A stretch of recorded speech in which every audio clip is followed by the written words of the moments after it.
In this clip, we're going to talk about the proper service procedure in order to remove and replace a broken CV joint, also known as a drive shaft, on a front-wheel drive vehicle.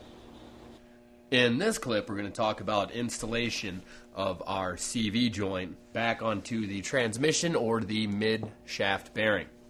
We're doing the passenger side, and on this particular vehicle, it has a mid-shaft bearing. Being that the transmission is located on the driver's side of the vehicle, it has a small stub shaft that runs to another bearing.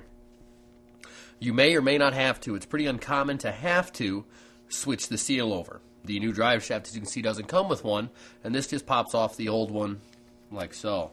That's how you slide it on, and that's how you would slide it off.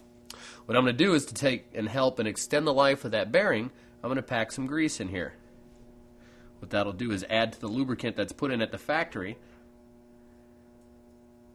and help keep water out of it.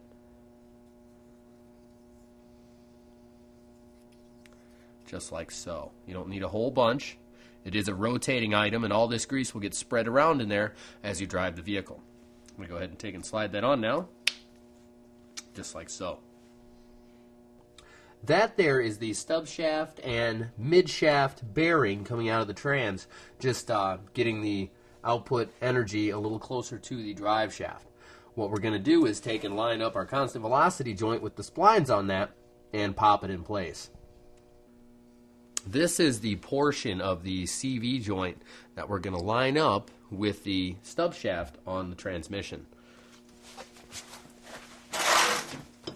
Just going to take and align it and get it as straight as we can. The straighter it is, the easier the installation process will go.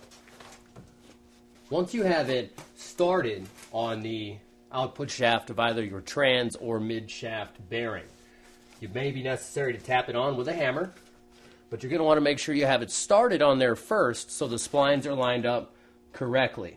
If you have them misaligned, they will damage each other and the shaft will fail to seat all the way.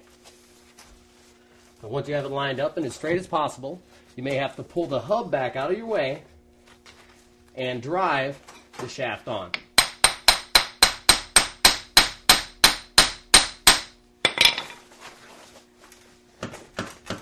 And there you go. That is the proper way to seat your drive shaft in the transmission.